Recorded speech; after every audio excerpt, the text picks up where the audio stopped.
Today, we are going through all the footage from my second powerlifting meet. I'm going to be taking you guys through everything that went on through the day, and I figured you guys deserve this, right? It's been a while since my last YouTube video, and I thought a live reaction, a little meet recap on YouTube would be nice. So that's what we're going to do. I'm also going to give you guys 3 of my key tips for any of your max out days. So whether you want to be the best powerlifter in the world or you're just someone who likes to max out at the gym occasionally, 3 tips that are going to help you achieve what you want on that max out day. So before we dive in, I want to give you guys a little bit of context on this meet.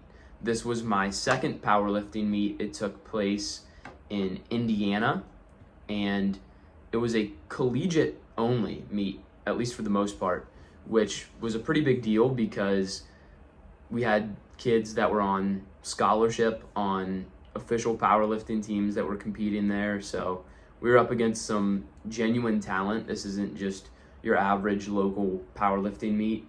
And it was a team scoring event. I'm not going to go into the details of that, but one of the big things for me on the day, one of my big goals was to perform well so that I could be one of the top 5 athletes on our team's roster and score well for the day. So this leads me into tip number 1, which is have a game plan.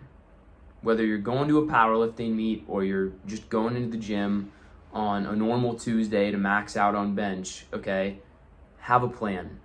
It helps, I promise you. I'm going to put up on the screen my plan for the day, which is called, in the powerlifting world, a meet matrix. And on that, you can see at the top, I have my goals for the day and just a brief commentary. And then below that, I have the actual matrix, which has a red line, a white line, and then a green line for each of squat, bench, and deadlift.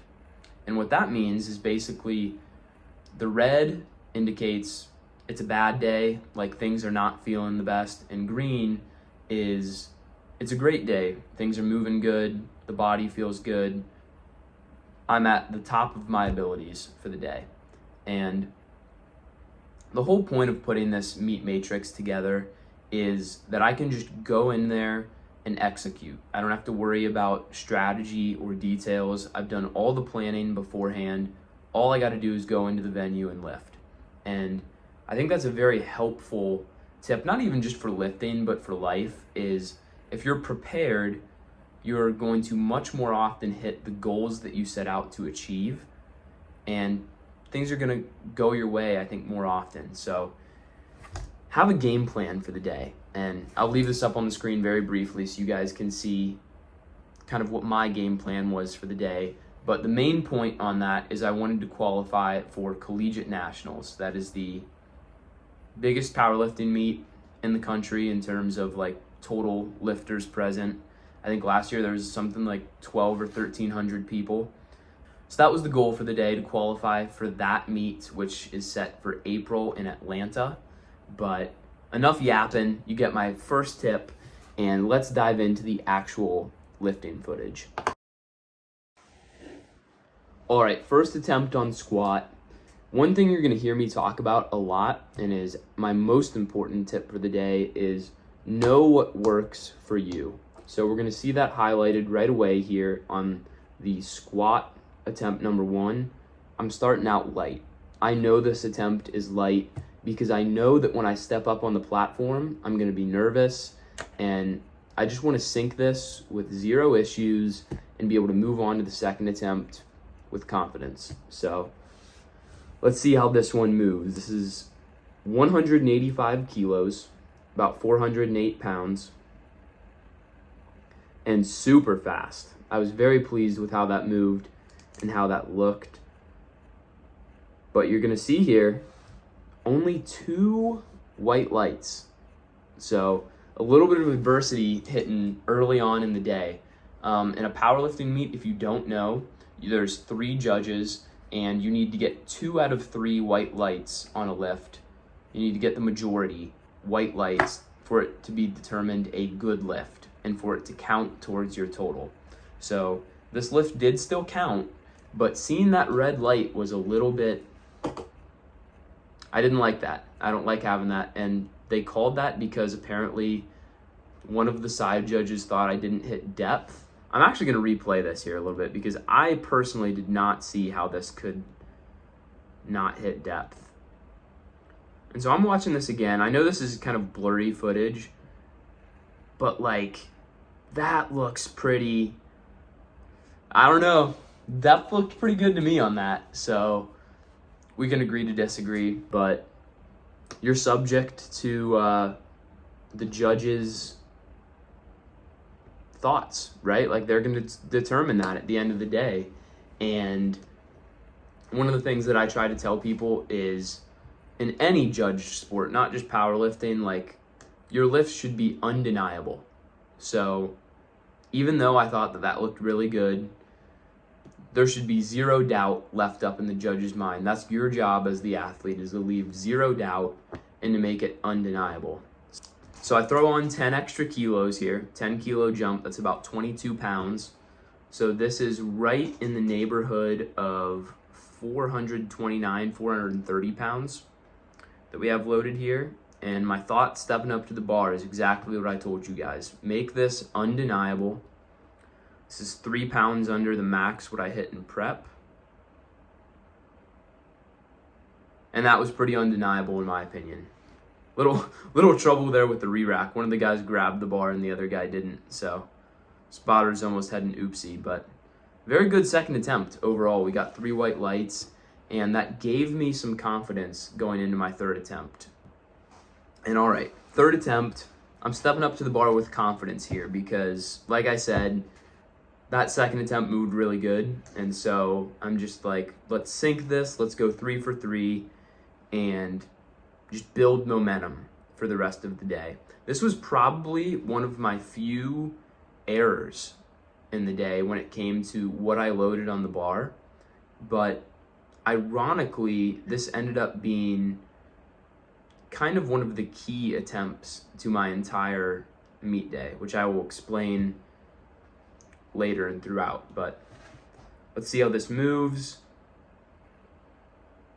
Pretty solid. Very small sticking point, just above parallel and right out of the hole. But 3 white lights, that's what we like to see. A big start to the day and a 13-pound PR from what I hit in prep.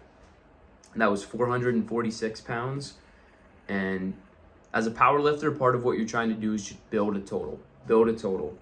And I know that one of the things that I know works for me, right, is get a good start to the day. Going 3 for 3 builds momentum. And when I have momentum, I know that I have confidence, and that's when I can start loading some more weight onto the bar. All this yapping, I need some water break. Jeez. Okay. Now we're onto the bench. 125 kilos here. This is about 275 pounds, I believe. Yes, that is correct. Okay. Once again, opening attempts at a powerlifting meet, it's like you're just building confidence. You're just building a total. It's part of the process. So I was not worried about this. The main thing I'm looking at here is how long is this pause going to be? So if you don't know the commands, there are 3 commands on the bench press in a powerlifting meet. It is start, press, and rack. So once you unrack the weight, they're going to tell you when to start. You lower it to your chest, and when the bar is no longer moving, it's not like a certain allotted amount of time that you have to pause the bar on your chest. It's just whenever the judge sees that the bar has fully stopped moving, that's when they give you the press command. And certain judges are more of sticklers on this than others. So one of the things that I like to feel out in my opening attempt is how long are they going to make this pause? And that might dictate how much weight I can do on the given day, because I do tend to sink the bar into my chest at times. So once I'm not going to beat, a dead horse or whatever the saying is, but once again, I know myself and what works for me. I know that I sink that bar into my chest sometimes. So what I'm going to do on this first attempt is I'm going to analyze how long is this pause. And it wasn't too bad. Wasn't too bad. A really good first attempt, and I was happy with that. 3 white lights. Let's jump to attempt number 2, where we are taking a 7.5 kilo jump. This is 292, and one of my other goals for the day on bench was I'm setting out to break the Miami bench record, which I actually was fortunate enough to set last February at 297. So this is about 292 pounds.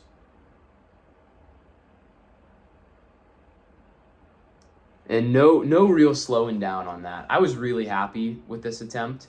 Obviously, you remember your third attempts more than anything on the day because that's what's going to add the most to your total. But this was probably the lift that I was maybe the most pleased with the entire day, just because the form on it looked good, the bar speed looked really good, and it gave me the confidence to throw on another 7.5 kg jump here. This is 140 kgs for my third attempt. So this is, let's see, 308.6 pounds. So a bigger jump here, but this would be a 5 kilogram PR or 11 pound PR. I should say, before I do this, like, I was standing back there going to step on the platform, and I knew, like, in my head, this was one of those 50-50 lifts. Most of the time when I'm standing back there, I'm telling myself, like, this is going to move good. You're going to hit this. I basically accepted back there. I'm like, there's a 50% chance this goes up. There's a 50% chance this does not go up. Like, I expect this to be kind of a grinder. So all I'm telling myself here is just don't stop pushing.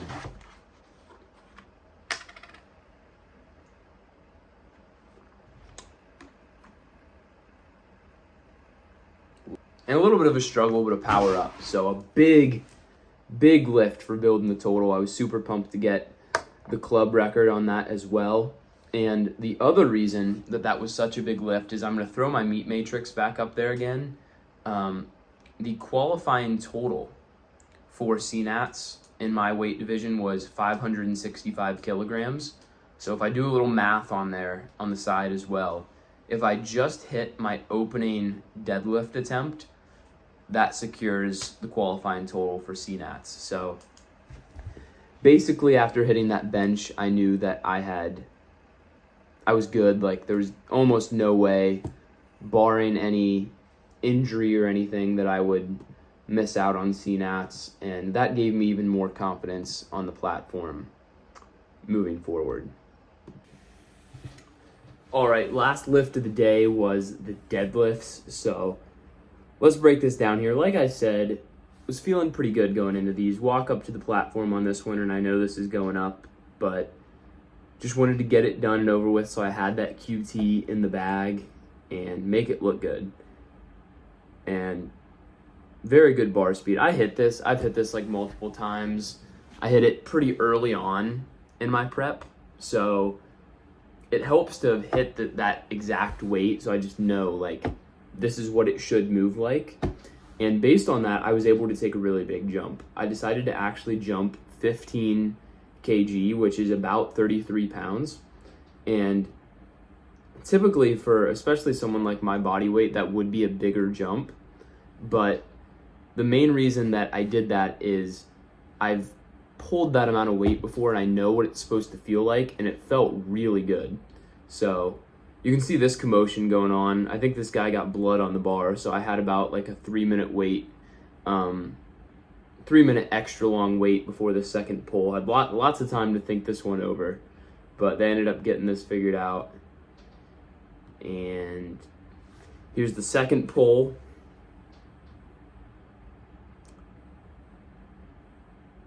A little bit of a sticking point off the floor there. That's always kind of how my deadlifts feel. But the main goal of this was to just build the total so I can go for something a little bit more aggressive on my third attempt. And also just like the main point of my second attempts when I'm in a powerlifting meet. Like, I'm usually pretty confident on my second attempts, but I'm just trying to get a feel for what I should put on the bar for my third attempt. And here, it was pretty simple to me.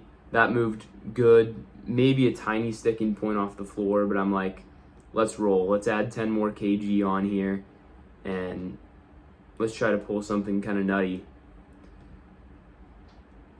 So if I can find the last pull here. All right, so last pull of the day, trying to make it a 9 for 9 day as well. So a little bit of extra pressure on, but last one moved good. So I knew I was qualified for CNATs at this point. And once again, no real sticking point. Legs are shaking a little bit. It's a little slow off the floor, but overall, 3 white lights. I think that means I would have been 26 out of 27 white lights on the day, except for that one stupid red light on my opener. But overall, a very good performance that I was happy with. Obviously, to get to qualify for CNATs in Atlanta, Georgia, and like compete with some of the strongest kids in the country at my weight class is crazy.